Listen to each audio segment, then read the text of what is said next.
Well, there are rumors circulating that Ryan McMahon is being eyed in the trade portal by a couple other teams. So today, we're going to talk about that. Can the Rockies make a trade by the deadline? Would Ryan McMahon be something that they'd want to trade? Who else is on the trade block? That's all coming up next on the DNVR Rockies Podcast.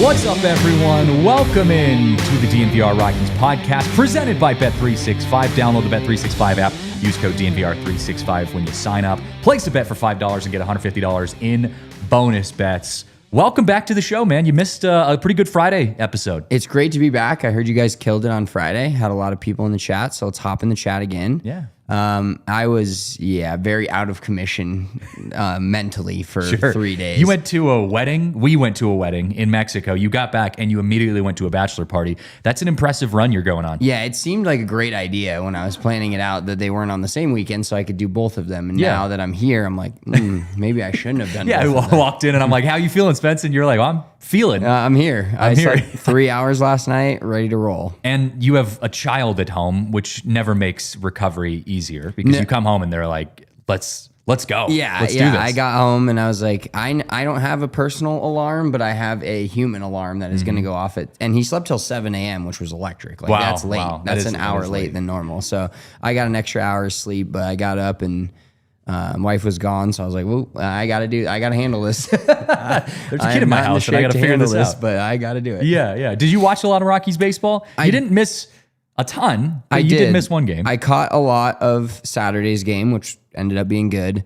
Yesterday, I was following along, but a game like yesterday really just sets me off. Oh my God. That's one of those games where I was following along on my phone, but we also had Nuggets going on at the same time. We also had I had the PGA Championship that I was watching. So there were so many things going on that I was like, just kept keeping tabs. I was like, just score one run, and they couldn't do it. So no, they could not. I did miss the game on Friday night almost entirely. Okay. So no, not. I don't think you missed anything on that. No, nothing crazy. That was a typical Rockies game. Yeah, that was a typical I did have Corbin Burns over 6.5 strikeouts. I took that pretty large at the sportsbook in Vegas on Friday morning. Okay. And so I was paying attention to that, and then I also had a parlay, but I put the Rockies money line in my parlay for some reason.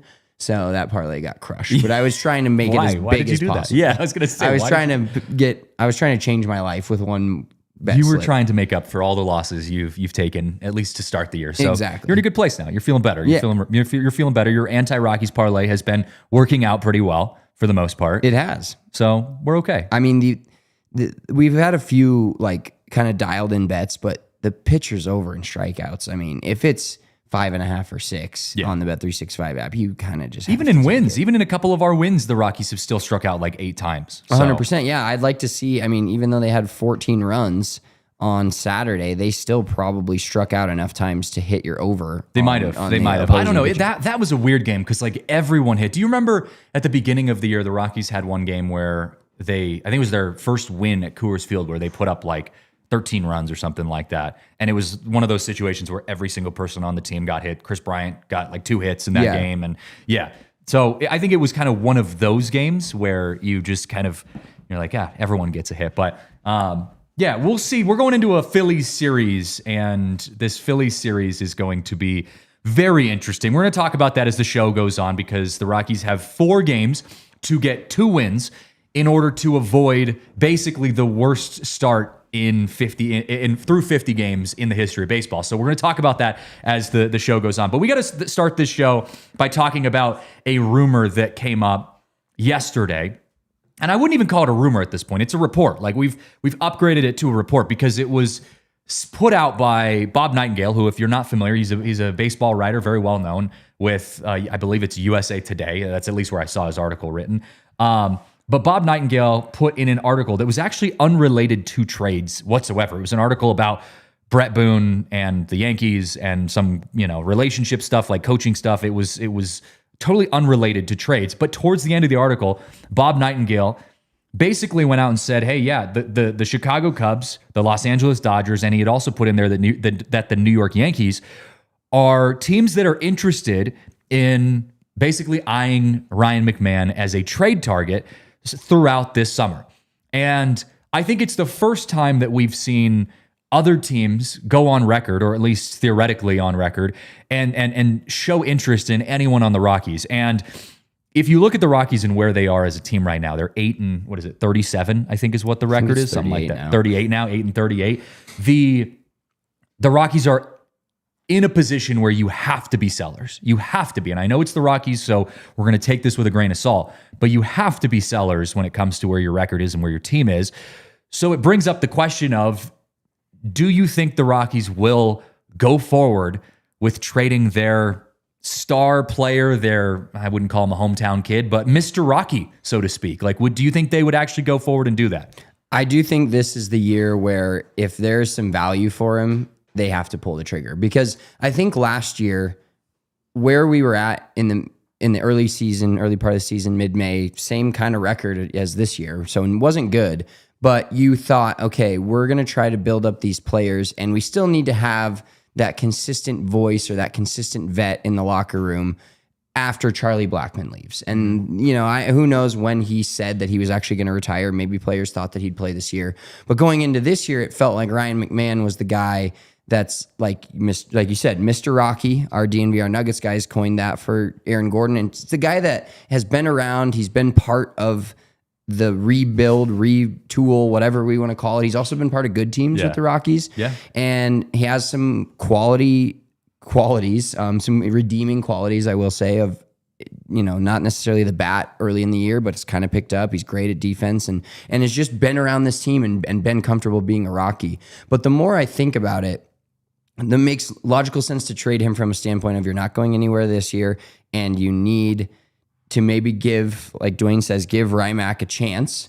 Yeah. But at the same time, that the departure of Rymack would lead to potentially the emergence of a new player stepping into that team leader role, if you will, or that guy that's, we haven't had a lot of guys that have been here for that long, but maybe that allows Brenton Doyle or Ezekiel Tovar or ex-player, name a name that's been here for 2 or 3 years, which is a very short list of players that have been in the MLB. I think you did. I think you did name that. That is the list. Yeah. But it allows them to step up and be like, okay, now this team needs a guy that is quote unquote the vet. So I think he's kind of hindering that a little bit right now, because I don't think it's a case where players are,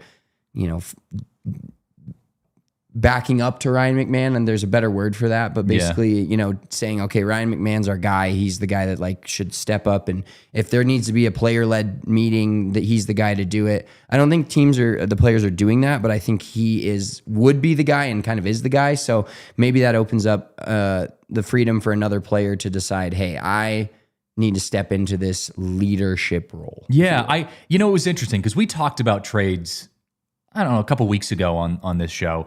And we had talked about the lack of trade pieces that the Rockies have. When you're an 8-38 team, you have very few trade pieces to work with because your team sucks. The talent sucks. There's not a lot of guys out there that would warrant getting anything in return. And to be honest, at the time, especially, I think when we talked about this, Ryan McMahon's name was on that list because, yes, he's a plus defender, but his bat was just non-existent. I mean, he was in one of the worst slumps of his life, and that's saying something. So as he's picked his bat back up a little bit and his defense has continued to be A+, to hear another team show interest in Ryan McMahon, to me, as a fan and an analyst, is like, you need to trade him yesterday. You need to be getting whatever value is left in his contract away from this team as quickly as possible and getting whatever you can back. Now, there is something to be said about getting the right things back. And Scott brings that up in the chat saying, we've had bigger names traded in the past and they've received more players versus one solid prospect, but I would rather take the gamble on one for one than for a few. Also talking, I think Drew said it earlier about, not wanting to trade him for like an outfield prospect or someone that doesn't benefit you at this point.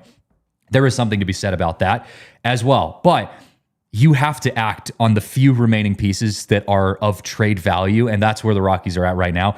Ryan McMahon is 30 years old.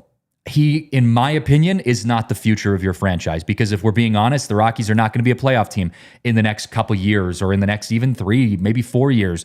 And I'm even kind of being optimistic there. Ryan McMahon will likely be out of his prime by the time you are a playoff team, if you are expecting to be a playoff team within the next 5 to 10 years. So take whatever trade value is left in Ryan McMahon, try to trade for a one-on-one or even just a couple bats. That's really my take. But you got to get something for him, because you don't have a lot of pieces to move. No, and we've talked about them being a draft and develop team that's not good at neither drafting or developing at this point in the last couple of years. And you have to add, just throw more darts at the wall. You got to keep throwing shit at the wall. Something will stick at some point. And it is an unfortunate thing that we, like everybody in the chat is kind of alluding to, we don't trust the Rockies to get the right player back. But this is something like the firing of Bud Black, like a couple of other moves that have happened this year, the firing of the hitting coach, where everybody's going to be mad if they don't do anything, and everybody's going to be skeptical if they do something. But it's better for us to at least be skeptical and say, hey, they made the right move. Now, will we find out how good this player is in 5-6 years? Hopefully not that long. Hopefully it's more of a AA or a AAA guy that has a chance to come up in the next 2 years to give you some instant gratification on that trade. But I think the worst thing to do would, like Drew said, the most Rockies and worst often go hand in hand, unfortunately, with a lot of their decisions, would be to just sit on him again for another year. You just can't do nothing, right? And I don't mean to discount everyone in the chat who's saying you have to make the right decisions. You have to make the right decisions. I agree. I would like for this to be a very calculated decision. If you're going to trade Ryan McMahon, make sure you go into that and identify the pieces on your team that are lacking and where you need to fill depth, okay? But with that being said, the most important thing to me is that you just do something, because Ryan McMahon is not winning you baseball games by himself. And to be honest, he's not winning you future baseball games either. He's not winning you a future playoff berth. Like, that's the situation that the Rockies are in. So from my perspective, you just have to do something. And it's just such a shitty place to be as a fan, and as an analyst, as someone who covers the team, but especially as a fan, where you're like, it's like that meme where you're like poking the bear, like saying like, please do something, like just do anything. Like, that's how we feel. Just anything, because what's working right now, or what's happening right now, is just not working. You're going in the complete opposite direction. So you've got to make some moves. You got to make some changes. And that kind of leads me to my next point, which is, what other Rockies currently, given what we've seen throughout the first quarter of this season, would you possibly think that the Rockies could take value from?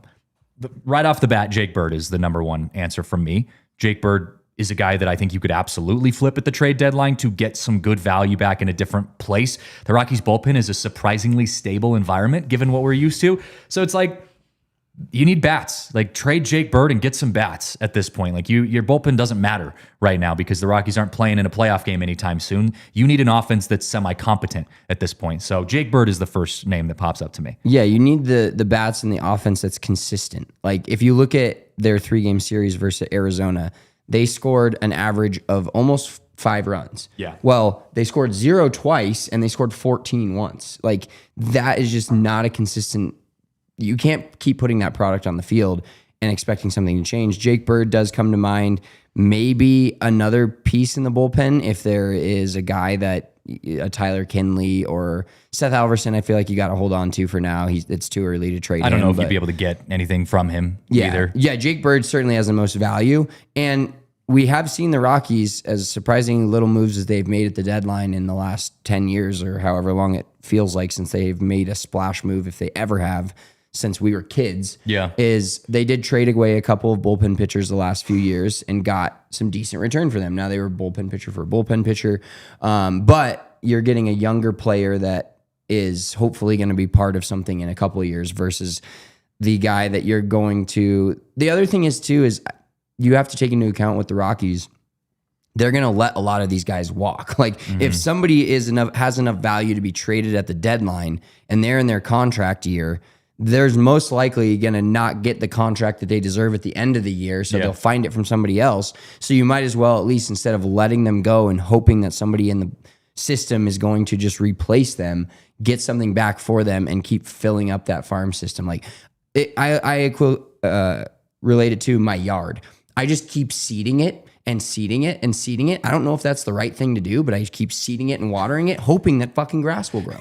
And the more seeds I put down, the more likely the grass is to grow. In my mind, something's going to stick at some point. Yeah, so that's what they need to do. Just keep throwing some seeds on that dirt lawn, and maybe something will sprout. Well, Will in the chat makes a very interesting point. He says there should be one player on an untradeable list right now, and that's Dollander. And I think a lot of people would say that Brenton Doyle and Ezekiel Tovar should also be on that untradeable list. But I have an interesting take when we get back from this first break, where I actually think there's one of those three names that I just threw out there that I think should be available at the trade deadline. And we'll talk about that next.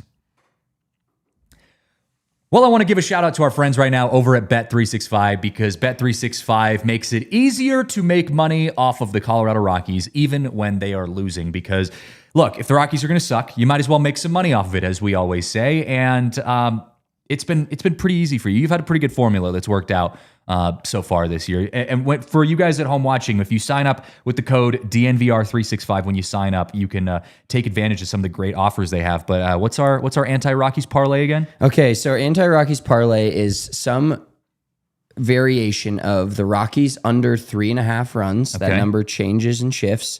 The opposing pitcher over roughly, sometimes it's 5.5, sometimes it's 6.5, sometimes it's up to 7 or even 8 strikeouts. And then it is the other team's money line.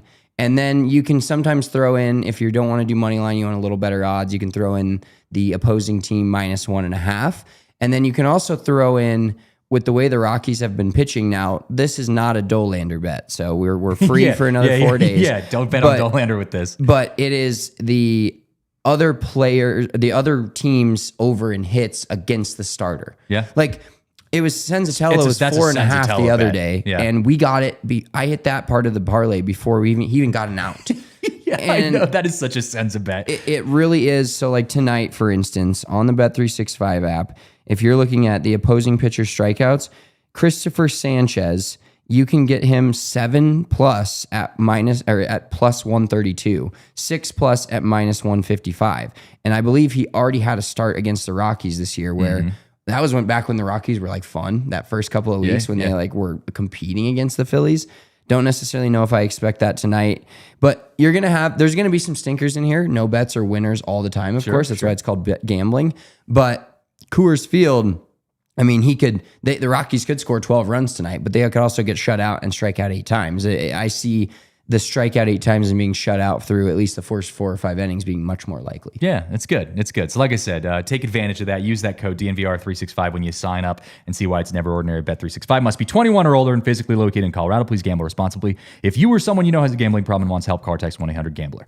Also got to give some love to our friends right now over at Toyota. Toyota is the official vehicle of DNVR, of the Colorado Rockies. I'm still waiting for the Rockies to gift me their nice little Toyota Land Cruiser out there in the bleachers. That thing is sweet. But whatever you're into, whether it's SUVs, sedans, hybrids, 4-wheel drive, all-wheel drive, trucks, they've got you covered. My personal favorite, the 4Runner. I personally have a Toyota Highlander. I love it. It's my absolute favorite car that I've ever owned. But I think at some point I'm going to be jumping on the 4Runner train because they are incredible cars. But visit your Front Range Toyota stores at a location near you. AutoNation Toyota, Arapahoe in Centennial, Corwin Toyota in Boulder, Groove Toyota in Littleton, Mountain States Toyota in Denver, Stevenson's Toyota Eastern Aurora, and Stevenson's Toyota West in Lakewood. Toyota is the official vehicle of DNVR.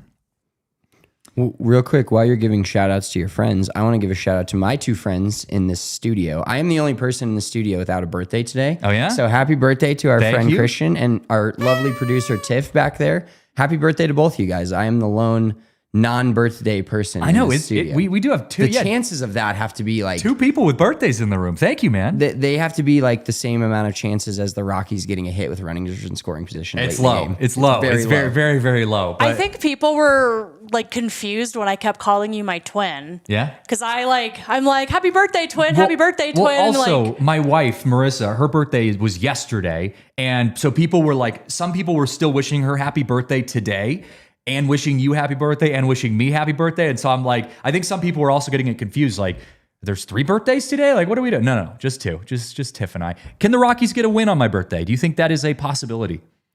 Yes, it's always a possibility. Do you think it'll happen? They are at Coors Field, so I honestly think that always gives me like 25% more hope. If Hunter Goodman hits 3 home runs today, I think we have a chance. Yeah, you'd love to see that. I think, doesn't he have a home run off Sanchez? Yeah, he does. Okay. Yeah. That was the first, I think it was like was it the first game of the year? Okay, Maybe well, now I second need to game, bet that. Yeah, so exactly. we're going to go to the Hunter Goodman home run bet and see what Goodman's that's. been crushing it, man. He's a legit all-star candidate at this point. Not even just a like, oh, someone has to be an all-star for the Rockies. Like, he is a legitimate all-star candidate the way he's been playing. He's been playing really, really well. But I asked the question before the break, or I brought up the point, I should say, before the break of, I think there is someone on the list of 3 names that I threw out there: Dollander, Brenton Doyle, and Ezequiel Tovar, who I think could be traded. And maybe I'm not saying that they will be, but I think they would be surprisingly in the trade conversation for the Colorado Rockies. And I want to get your take on if you can guess who you think that is. Do you know which way I'm going on this? I would imagine you're going Brenton Doyle, and I would follow you down that path, considering the fact that he's on a very controllable contract right now, but it's expiring. Tovar, to me, is on a controllable contract that you just extended him, and he's a shortstop, and you probably going to make a few all-star teams want a Gold Glove. That's not necessarily a guy that you would want to get rid of, especially when he's controlled. Doyle is a guy where you, in my eyes, and I think the fans' eyes, you don't want to get rid of him, but you also don't want the scenario that we had just talked about where he is all of a sudden worth $25 million a year, and you're not going to pay him that, so he walks. Yes, and Brenton Doyle is the guy I'm talking about. You were correct. And you made some very good points in there. I think the other situation with Brenton Doyle is like Tovar has solidified himself at such a young age as a future all-star, a future, premium shortstop in the game of baseball. He was banged up this year a little bit. He's been banged up, but we saw him have a 5-hit night the other night. Like when his bat is going good, he can be a very good offensive presence. His defense is obviously A+. It's been a little off this year, but I think long-term his defense is A+. Tovar still feels untouchable. You still have to build around guys. Brenton Doyle, though, to me, hasn't quite solidified himself as the perennial future all-star of the Colorado Rockies. Is he an incredible defender? Absolutely. His defense is almost untouchable at this point when it comes to especially where he plays at Coors Field. But given the points you just made, the fact that Brenton Doyle is on a very team-friendly contract and still has a lot of value to give, I think you could probably get the best reward, the best return out of trading a guy like Brenton Doyle at the deadline, because the reality of the situation is the Rockies are really, really bad even with Brenton Doyle in their lineup, and they need a lot more depth and a lot more talent, especially offensively, than they have right now. I think the outfield is the one place you have some depth, and I would love to say that we could keep Brenton, and I'm not. This is nothing against Brenton Doyle. He's a great outfielder, and I would love to be in a situation where you could keep him on the team. But from a business perspective, I think you have to make really tough trades. You have to make tough decisions at this point with where the Rockies are at. And he feels like a guy where his bat isn't fully solidified. His defense is enough to get him really good value.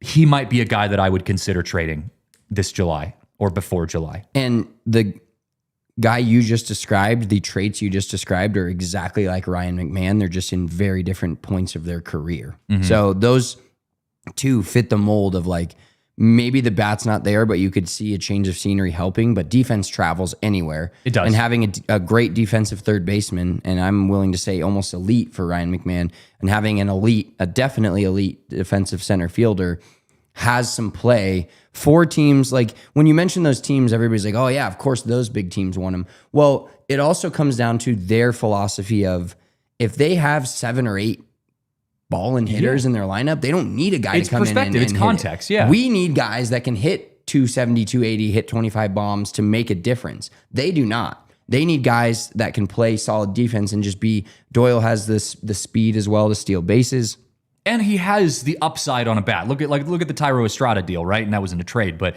Thairo Estrada has upside on his bat because last year he was hurt, and you assume that he's going to come back and have the potential to get back to what he was doing before he was injured. Brenton Doyle has shown he can have a really good bat. And that's to respond to Drew in the chat as well. He says Brenton needs to hit better to get traded. His defense is enough to get you the baseline value that you need in a trade, and he has positive potential in his bat. We have seen him be a very good offensive presence.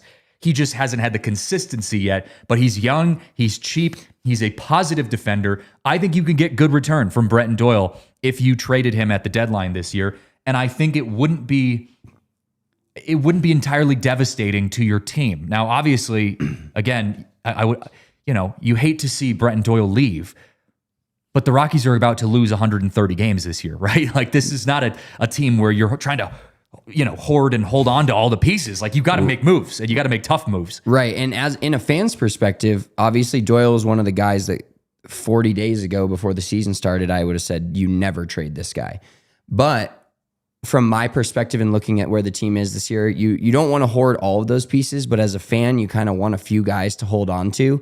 And the emergence of Hunter Goodman, the emergence of Jordan Beck since May 1, who's killing it, and the steadiness of Ezekiel Tovar when he's actually in the lineup make that Doyle trade hurt a lot less in a fan's eyes, in my perspective. Yeah, no, I agree. I'm trying to look, because I wanted to make this point when we were talking about Ryan McMahon about like what are possible landing spots, trade spots. The Cubs obviously have emerged as the front runners in targeting Ryan McMahon, and it's interesting because the Cubs are in a situation, and we talked to Cody, or Cody kind of went back and forth with us, who's our Cubs beat writer with CHGO, our market out in Chicago.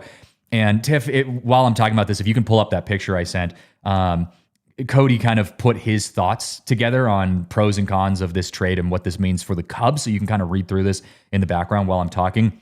Matt Shaw is pretty much their top prospect in the minor league system for the Cubs right now, but he is unseasoned, unproven. He's young. He's kind of like your Zach Veen. And the Cubs are in a situation where they're competing for a playoff spot. So Ryan McMahon would fill that void temporarily. Given that he's 30 years old, he's probably not that expensive. And you could kind of hold him for a couple years while Matt Shaw develops in the minor league system and then move on from Ryan McMahon. So it fits the Cubs narrative very, very well. I wanted to look at it, though, with Brenton Doyle and what type of landing spots you could possibly see for him. And it's interesting because, I look like the first name that always pops up to me are the Dodgers, because the Dodgers have an interesting situation with their outfield where they've got Michael Conforto, Andy Pages, and Teoscar Hernandez, who's out on injury right now, but Mookie Betts kind of can jump out there in the outfield as well. Andy Pages has been playing well, to my understanding. I haven't followed too much about what the Dodgers are doing, but to my understanding, he's playing pretty well out in center field. But Michael Conforto in left field, I think there's a world in which Brenton Doyle could fit into like a perennial competitive team that's competing for a playoff or a World Series spot like the Dodgers, and be a guy whose bat isn't really necessary, but his defense is there. Like you were just mentioning that, like some of these other teams, the context that you're putting these players in, Ryan McMahon or Brenton Doyle, you don't need them to have the all-star bat. You just need them to be a plus defender with a high potential upside on their bat. It's different context than where the Rockies are at. So I could see Brenton Doyle getting moved to a team like the Dodgers, like the Padres, a team that needs a good outfielder and doesn't really care what his bat is. Yeah, and him being a fifth or sixth option offensively, maybe even seventh or eighth with how good some of these lineups are, takes a lot of pressure off of him versus hitting leadoff.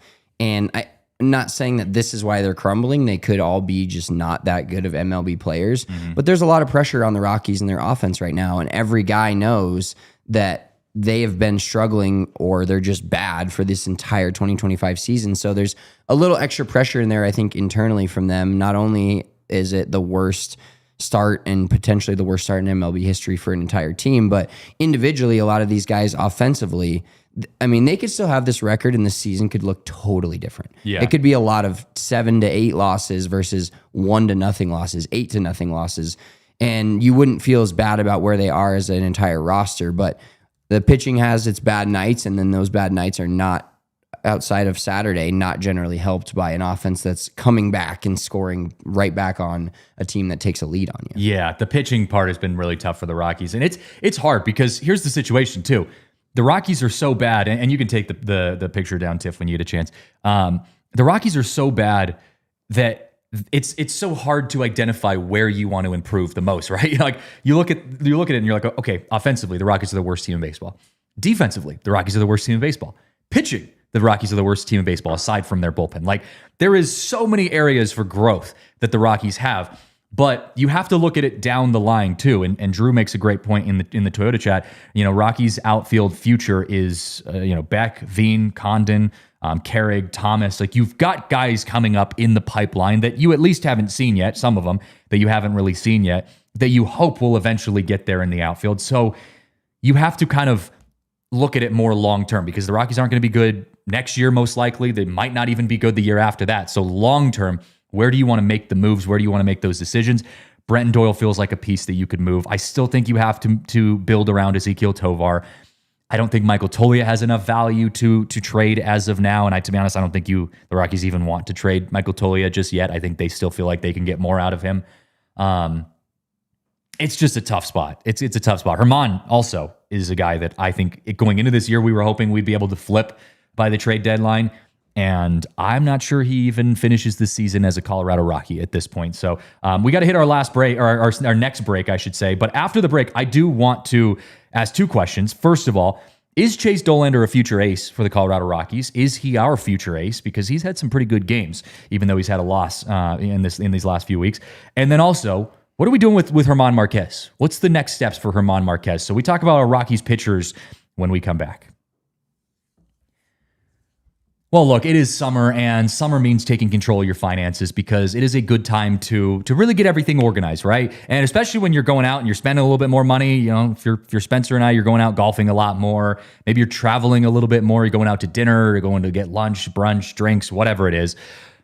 Summer is an expensive time, and you got to make sure you're on top of your finances. And we do that with our friends over at Monarch Money because we all know finances are messy, sometimes even confusing, but Monarch Money, especially the app over at Monarch Money, makes it just easier to keep track of everything, to keep things organized. I like to say that Monarch Money is like a personal CFO, your chief finance officer, right? The app that I use on my phone, it tracks everything that I spend, everywhere I'm spending. It comes up with trends and habits and shows me things that I'm spending more money on, things that I haven't been spending as much money on, ways to put some money aside for investing. It just really keeps track of all your finances. So get control of your overall finances by using Monarch Money. Use code DNVR at monarchmoney.com in your browser for half off your first year. That's 50% off your first year at monarchmoney.com with that code DNVR.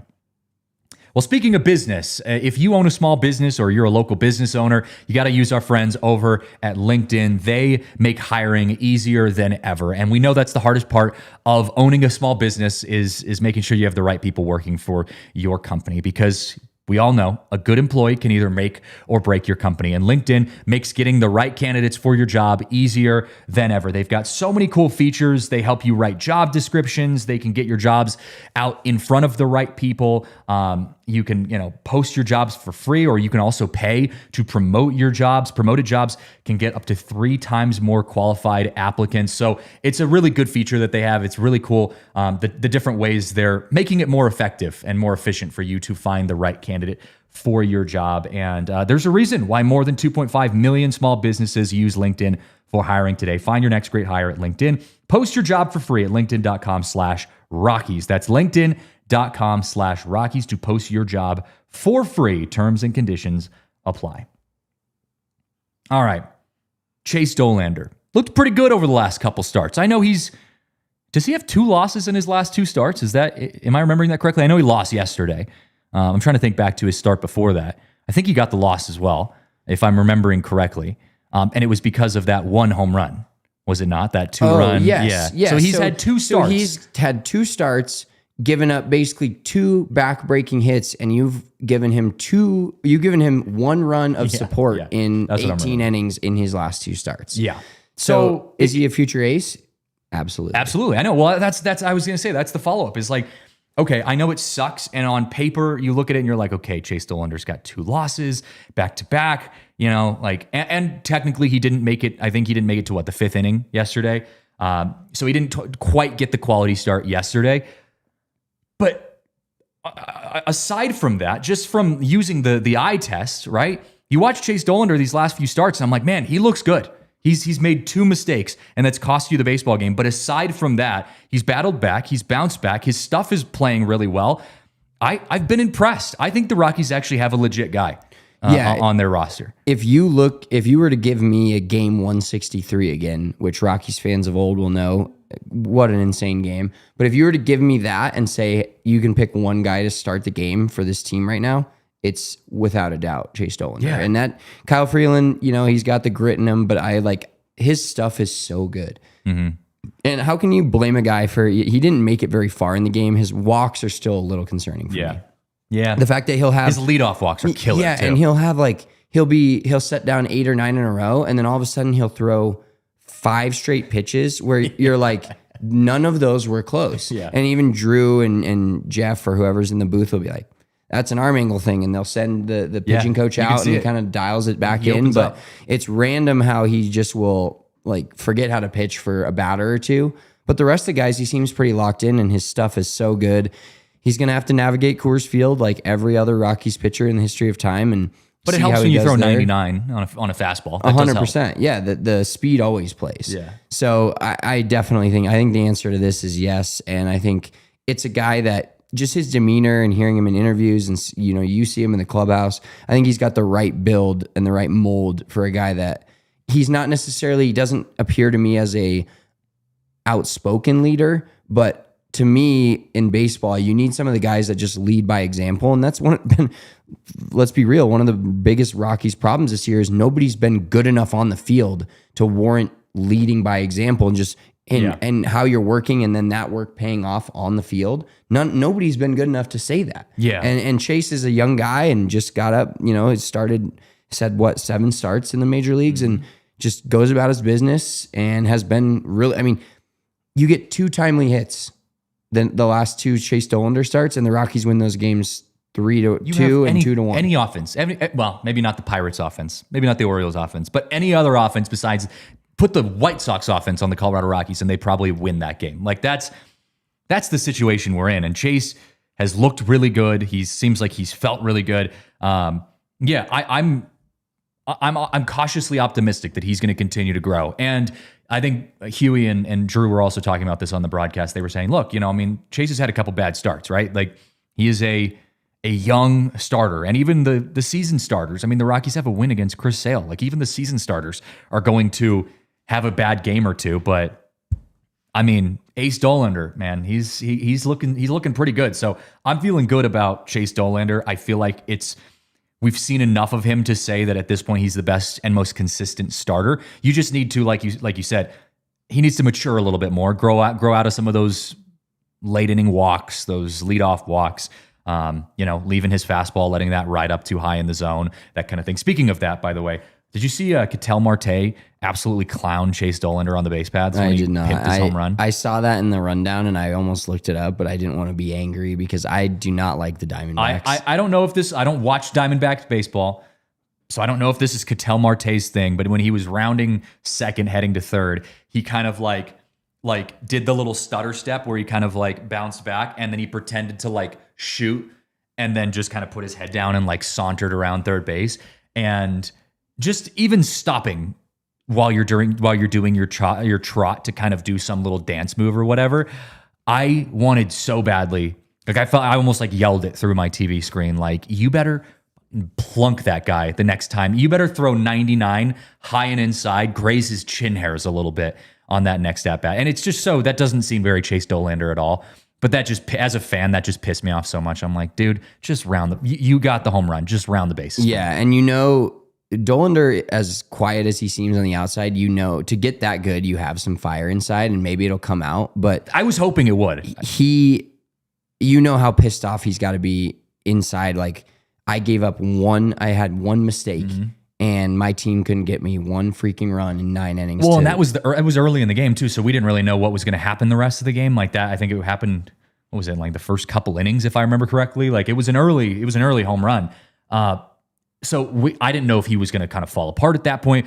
But the next time he came up, the next time Marte came up, I was definitely like, yeah, I'm kind of hoping you push a couple into his back. Like I just miss that time of baseball. Maybe this is an old, maybe an old-fashioned take, but I miss the time of baseball, the Pedro Martinez type of era, Roger Clemens, where you're just, if a dude shows you up, like, hey, great, he won the at-bat. He got the home run. I'm not denying him for showing you up, but I'm also going to throw 99 straight into your back the next time you step up. Yeah, absolutely. We, as a catcher, my favorite sign to give was the middle finger, because that meant I'm not catching this. You're throwing it right at them. Yeah. And it's usually with the bases empty. You don't want to try to do that with a runner on first or second or, God forbid, third. But yeah, we had a few times. It was one of our hardest throwers, just this massive kid, and he loved throwing at people. And so we'd always, once a game, if somebody would piss us off or do something, I'd just give him middle finger down. Yeah. And it was right at his face. I love that. We got to find a way to do that in our softball league. We got to get the middle finger just as someone's running up the base paths, just chucking it straight at him. It's just a little different with slow pitch softball, but yeah, you can do it on the base path. Yeah, though. Like you can intentionally just fucking lay someone in their back. Oh, sorry, man, you were running right in the base path. My bad, dude. My bad. It's so funny though, because like we're getting ready to play slow pitch softball, and I'm like genuinely nervous about how my body's going to react to this, because I'm like, if someone did hit me on the base paths, I might have to call out sick from work. I don't know if I can, like, I'm like 28 years old now. I don't know if I can get up after that. Yeah, we should do, because we're going to play softball every Thursday night. We're both missing this Thursday, but our Friday shows, we should have a 5-minute softball recap. Yeah. And talk about how great or bad we did. Yeah, I was going to say, did our softball team have more of an offensive presence than the Rockies did? That's always going to be the question. So I want to get back on track here, though. German Marquez. So Chase Dollander looks great. We're all happy with him. German Marquez, the exact opposite. That is a guy that we are as far from comfortable with pitching out there on the mound for the Rockies right now. Do you think German Marquez makes it through the year as a Rocky? I think he does, but I'm only categorizing that in the fact that there's really no one else. Someone mentioned Drew in the comments, Rolison maybe becoming a starter. Yeah, he's looked good. Austin Gomber, you don't know if he's coming back at some point. True. The thing is you got to fucking have 5 guys. Yeah. And as bad as he is, I mean, Ryan Feltner too. Senzatella's the same way. Every time he steps up, my anti-Rockies parlay hits in the top of the first. Marquez had that really good start, I want to say 2 starts ago, maybe 3 starts ago, one of the Rockies wins. Yeah, he did. And you're like, oh, is he turning it around? And then comes back out. And I think there's a few teams that are just like horrors for him. I think Arizona is one of them. Did you say horrors? Horrors. Okay. Yeah, okay. not WH. I was like, wait, what are we talking about here? Horrors for him, where he just, it's going to be a 10-run first. Yeah, it's just, and again, Drew and Huey made a great point. He's just not striking guys out. And that especially a guy who throws in the mid 90s and, has been a guy who's struck out players in his prime, that he's losing his stuff when he loses the ability to get strikeouts. Any pitcher can ground into a double play here or there and get out of an inning. I could go out there and get through an inning at some point as long as I'm throwing strikes. Like, guys are going to ground out. I mean, hell, Jacob Stallings has the best ERA on the Rockies, right? Like, anyone can get out of an inning. But to have a good, consistent starting pitcher, to be an elite starting pitcher, or even a subpar average starting pitcher, you have to have the ability to get strikeouts. And German Marquez, after getting his, 2,000th strikeout? Is that what it was? 1,000? 1,000? I think it was 1,000. Yeah, I'm giving him a little too much credit there. Like 2,000. He's had it. Now. He's a Hall of Famer in the making. 1,000th strikeout. He just hasn't shown the ability to get Ks anymore. So you're right. I don't think the Rockies will DFA him, but I think we're 1 or 2 more really bad starts away from being in that conversation, at least. Yeah, I think at this point, they'll give him the benefit of the doubt because the Rockies also suck. So it's like, what do we have to lose? But I do think he's 1 or 2 really bad starts away from being DFA'd. Yeah, and them starting to, he's 1 start away from them formulating in the background a plan of figuring out, okay, well, if he is gone, who's gonna start that 5th game every time? Maybe you have a few off days in there where you can roll with 4 starters for a couple weeks. But yeah, it's him and Senzatella. It's just it's scary hours right when they take the mound every time. But so it's interesting because you put Senza in that, and I don't disagree with you. But are you more concerned about Senza than you are about Germán, or how are we feeling about like the two of them separately? No, I'm more concerned about Germán because of your exact point. Senza's never been a strikeout guy. Yeah. So when you're not a strikeout guy in general, like a lot of these guys, they even have had Cy Young seasons and they're not strikeout guys, which very few and far between. But the guys that pitch well and pitch to contact, there's going to be games where they get lit up because the ball just goes in the wrong spot. Mm-hmm. You know, there's games where you're hitting it up the middle and it's a expected batting average of 100 and it gets through a hole. Yeah. Or it drops in, Coors Field, giant outfield. You give up a bunch of fisted off hits and the Rockies give up a bunch of fucking infield hits for some reason. Mm-hmm. Just hits like that where you're like, okay, that's kind of just unlucky. But like you said, Germán used to be a guy that, I'd hop on the Bet365 app and say 6-7 strikeouts easy.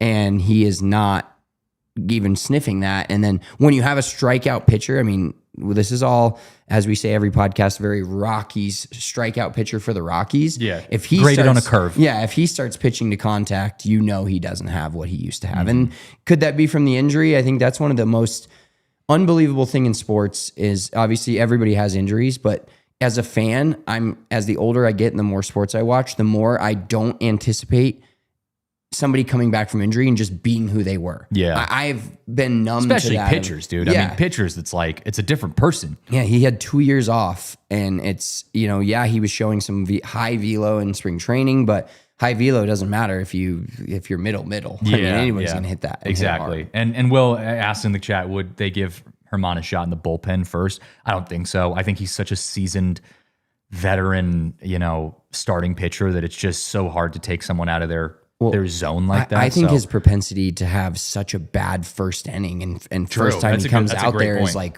that scares me. Yeah. If he was a guy that kind of wears down after 3 or 4 innings and then starts giving up runs, I'd be like, yeah, maybe that's worth trying. But he comes out there and staked to a 3-0 lead the other day and immediately gives it up without didn't even give it an out. Yep, like exactly.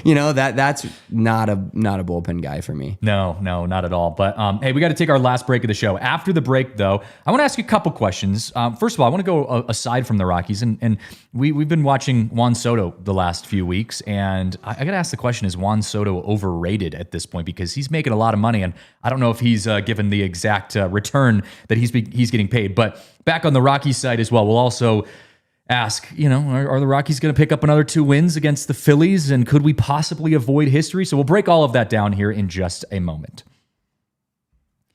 Well, look, folks, the Rockies are back in town and the Phillies are here and then the Yankees are in town, which is going to be incredible over at Coors Field if you're a Yankees fan and maybe even a Rockies fan as well, a sicko, as we like to call them. Game Time app, though, you gotta use the Game Time app when you go to get those tickets because we know whenever the Yankees come into town, whenever the Phillies are in town, the prices get a little more pricey, we'll say. And if you want to get cheap tickets, even to Rockies games when they're playing the Yankees, playing the Phillies, Game Time app is going to be where to go. They have the cheapest possible tickets. They get you great seats.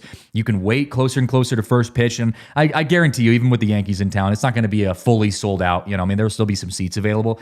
You wait till around first pitch, you'll get some cheap seats, right? And we know how fun cheap seats are at Coors Field. So get that Game Time app. They've got great last minute deals. They've got the when you're using the app or online, you can actually see where your seat is. You can see the 360 panoramic view to get an idea of what the view is. And there's no bad views at Coors Field, but let's be real. It's still nice to know where you're going to be sitting. So take the guesswork out of buying tickets with Game Time. Download the Game Time app, create an account, and use code DNVR for $20 off your first purchase.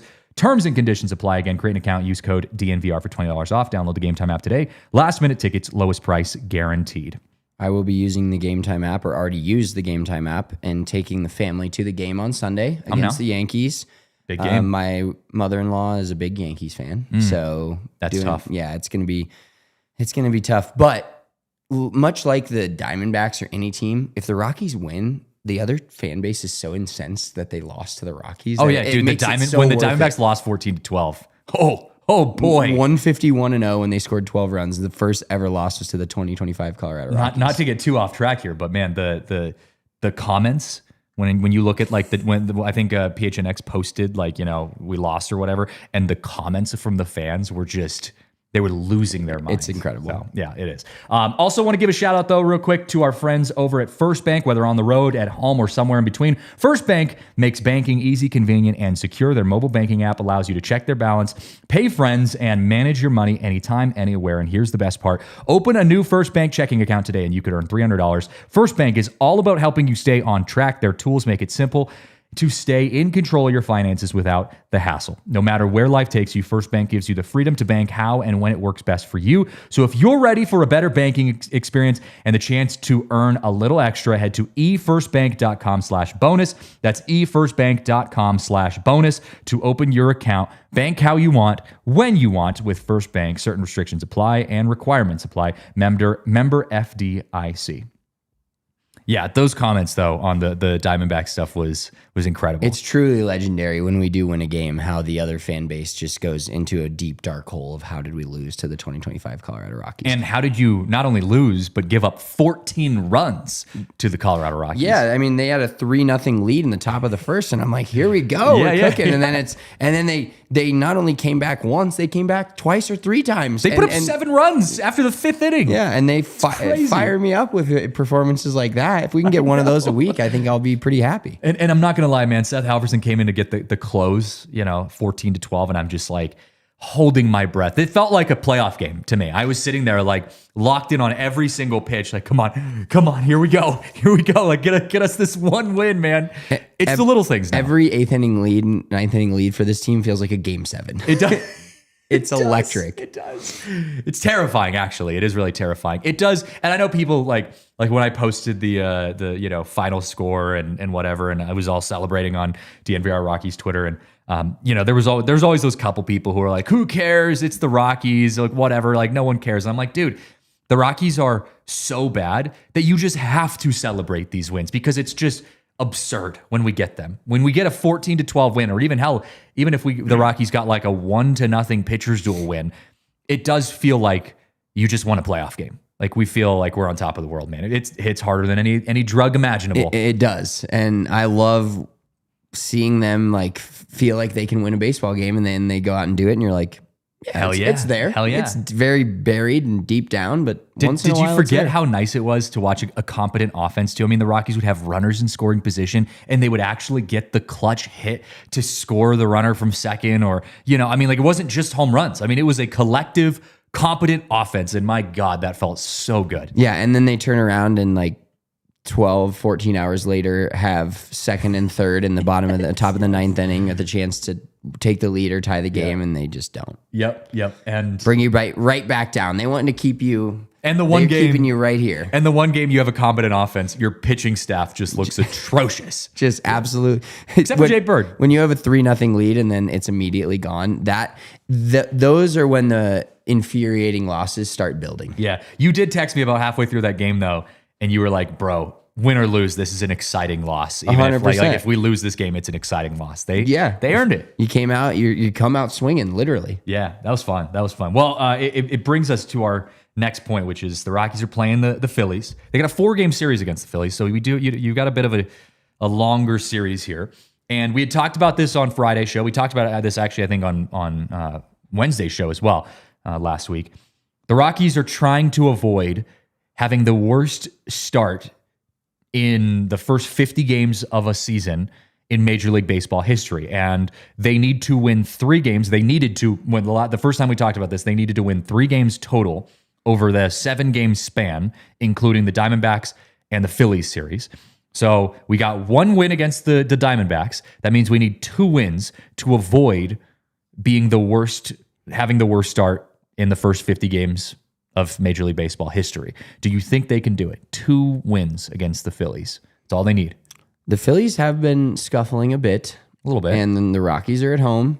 We don't get Dollander in this 4-game set, unfortunately. So that kind of hurts our case. Yeah. I'm going to say I'm going to actually take a step back from my Rockies fandom and say there's no chance. They okay. may win 1 game against the Phillies.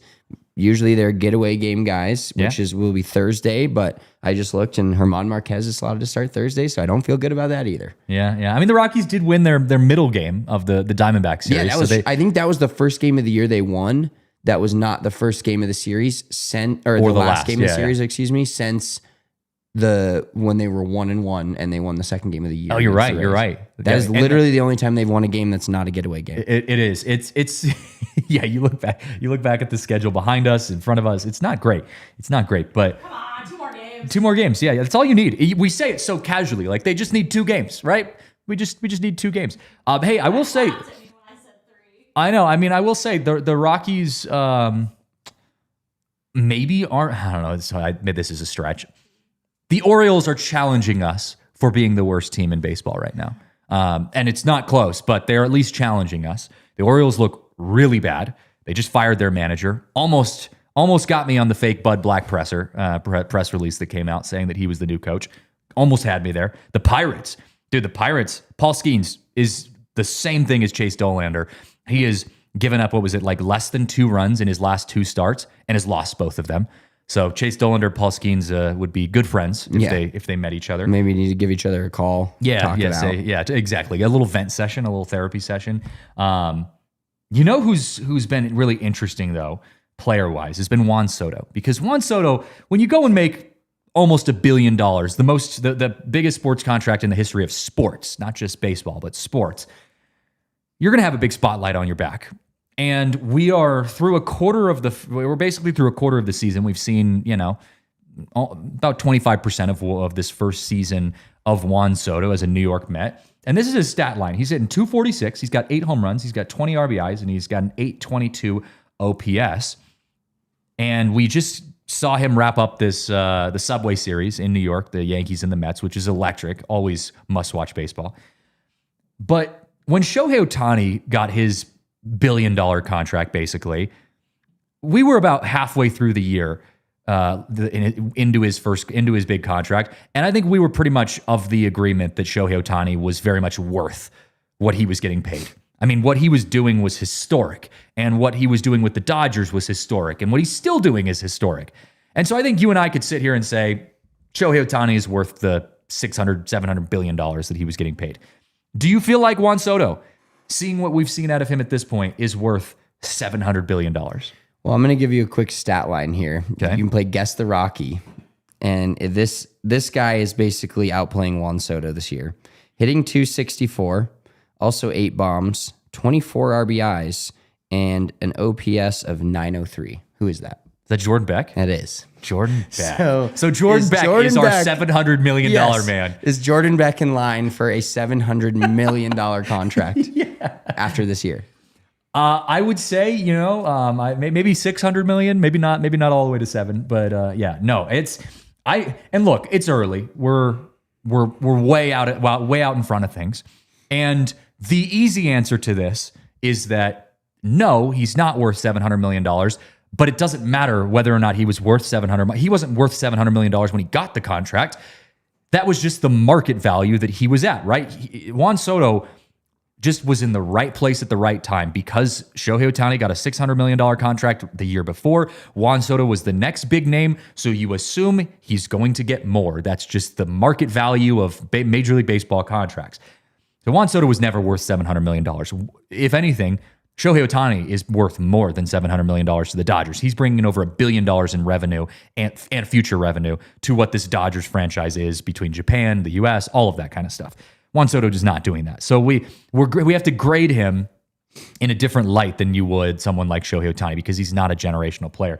But it is funny to make those comparisons, to be like, yeah, him and Hunter Goodman. Like Hunter Goodman right now, if you had to choose between the two of them, Hunter Goodman's the better player. 100%. Absolutely. And he doesn't hustle like Scott says in the chat. He's an average to subpar defender. Like, I don't know, man. If I'm the Mets, I'm feeling a little dicey about this contract. Yeah, the one thing that he can do to play his way into this contract is the Rockies won't have this problem, but a team like the Mets who plans on making the playoffs, if you somehow get into a big at bat and he wins you a playoff game, that's exactly what you're kind of paying for. That is and you're hoping you're paying for. Yeah, it's the Jamal Murray Nuggets contract, exactly. Yeah, we're on the same wavelength, man. It is the Jamal Murray situation. You need a guy, you're paying a guy who's going to show up in the big moments, which Juan Soto has. We saw him with the Yankees at that walk-off home run last year. Like, he has absolutely done that. You are paying for him in the playoffs to get you that final stretch that you need. By the way, if you're watching on our television networks, we are heading into overtime. Head over to thednvr.com to continue the conversation. Overtime is happening now. We should call that extra innings. Extra innings. Yeah. We don't have a graphic for extra innings, but it is extra innings. Thank you for it's making now this baseball. It's the top of the 10th. Ghost runner on Ghost second. runner on second. Yeah. We've got Scott Alexander taking the mound for the Rockies. God, why'd you have to pick him? I mean, just because it's probably going to get the things wrapped up pretty quick. That's my guess. So Juan Soto, I'm feeling a little overrated at this point, but we cannot finish our Monday show without wrapping up with the Circle of Trust, as we do every Monday. Who is in your Colorado Rockies Circle of Trust? Dude, I am loving me some Jordan Beck. He's got both feet in the Circle of Trust. 16 games in May. He's hit safely in 13 of them. A lot of 1-for-4s, but it's better than nothing. But he's hitting fastballs too. He's hitting good stuff. And they've moved him to lead off in some games, and he's like coming out and like giving you a legit shot. Yeah. He is what I thought Brenton Doyle would do this year. And what Brenton Doyle could eventually do. Correct. Yeah. I'm not saying Brenton Doyle won't ever go back to the 2024 year that he had. I hope that he does, because that player changes the Rockies' outlook a ton. But Jordan Beck is firmly in my Circle of Trust, and it's very few and far between. I feel like this just rotates between bullpen pitchers for us. Sure. But Jordan Beck is in there, and Chase Dollander's in there. I mean, he's cut down on the home runs. Ironically, he's only given up runs off home runs, but if he's giving up one single home run a game or 1 2-run home run in 6 innings of each of his last 2 starts. Yeah. His last start didn't make it 6, but you get the point. 1 run on 1 hit, basically. He's given up 3 runs in 12 innings. His last 12 innings have been 3 runs. Yeah, that's firmly in the Circle of Trust. There's a lot more guys in here than I thought there would be. Yeah, but Jordan Beck, Hunter Goodman, Chase Dollander. I still have Jake Burton there. He has an iffy relief inning here or there, but he's solid still. I'll put Tovar back in there. Tovar had a weird error, but great. It was weird. Great. Relatively speaking, a solid return in a road series against a good baseball team. I still trust Tovar when he comes up to bat, and when a ball gets hit his way, I still trust him to make a good play. He's going to have a bad moment here or there, but I still trust Tovar. So yeah, that's it. This might be the biggest circle of trust we've ever had. Yeah, our circle is growing. This is great. You got to tell me though, yesterday, because I didn't get to watch the game, how close was, I believe it was Jordan Beck, to scoring on the double when he was at first base in the top of the 9th? Was it not even close, or was it like a chance? The one he got thrown out on? I don't know if he got thrown out, but I just saw that they. I might have missed that part. Let me go back. We were doing birthday and or Nuggets celebrations for Marissa's birthday, so I was like kind of in and out of. It wasn't Beck. It was Kyle Farmer. He singled with 1 out in the 9th, and then Hunter Goodman doubled, which, generally speaking, with Tyler Freeman pinch running, you think you could maybe score, and then they intentionally walked Ryan McMahon, so you've got Doyle and Tolia up with a chance to tie or win the game, and we have a pop out and a line out. That is as Rockies as it gets. Yeah, I didn't see that. I didn't see the end of the game because we were hustling over to Highland Hills for our 420 tee time. Love that. Little little birthday golf. It was good. It's one of the worst rounds I've ever played. Oh, golf. Really? Yeah. Oh, yeah. I played literally one of the best rounds of my life yesterday. Yeah, I hit a ball. I was driving, and I hit a ball 2 holes over, like sliced it. I squared it up, but sliced it just straight that way. The person 2 holes over, we had to yell for, almost hit them. They brought their cart and brought me the ball back across 2 holes. The most humiliating thing that's ever happened to me. They're like, "Is this yours?" I'm like, "No, I don't think so. I don't want this to be mine." Yeah. Yes, that was tough. So, but I missed the end of the game, but I don't think I missed too much. I was also very depressed about how the Nuggets season ended. So yeah, yesterday was kind of a depressing sports day. It was kind of a sad sports day. All right, guys, we're wrapping things up here in the show. Shout out to you guys in the chat for hanging out with us. Hopefully on Friday we have 2 wins to talk about. I'll settle for 1, but 2 would be great. Yeah, 2 would be incredible. We'll take whatever we can get for it. So thank you as always to Tiff. Happy birthday, Tiff, and shout out to you for making us look good and pressing all the right buttons. And we'll see you guys next time. This has been the DNVR Rockies Podcast presented by Bet365. We all silly like the mayor.